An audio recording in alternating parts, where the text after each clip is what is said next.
Bregdeti i Vilipojës i është nënshtruar një pastrimi në kuadër ditës ndërkombëtare të tokës. Aksioni i pastrimit është ndërmarrë nga Bashkia Shkodër në bashkëpunim me shoqatat ambientaliste dhe shkollat nëntëvjeçare.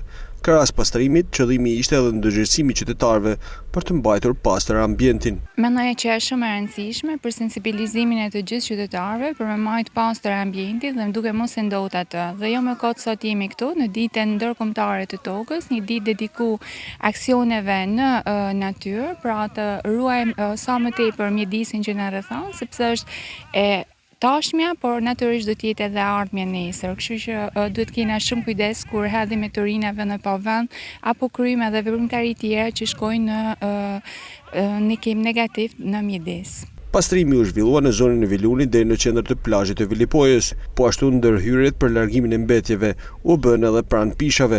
Normalisht je vetëm në kuadër një aktiviteti që është ndërkombëtar, po ne shpesh në këta nisma i na boton bashkë me pastru qytetin, me pastru Bregdetin, sidomos edhe tash para sezonit normalisht duhet edhe një vëmendje sa më e madhe.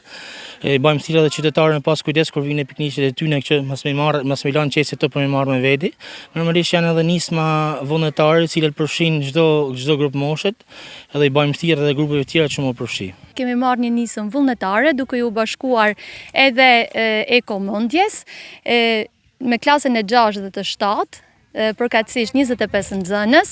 Duam që të ndërgjegjësojmë të rinjtë dhe brezin e kësaj moshe që të mbrojnë mjedisin, sidomos në këtë fluks turistash që kemi në zonën e Vilipojës që është në ngritje për çdo vit. Ndërkohë aksionet do të vijojnë edhe në zonat e tjera turistike për të siguruar në këtë mënyrë një pamje sa më dinjitoze para sezonit veror.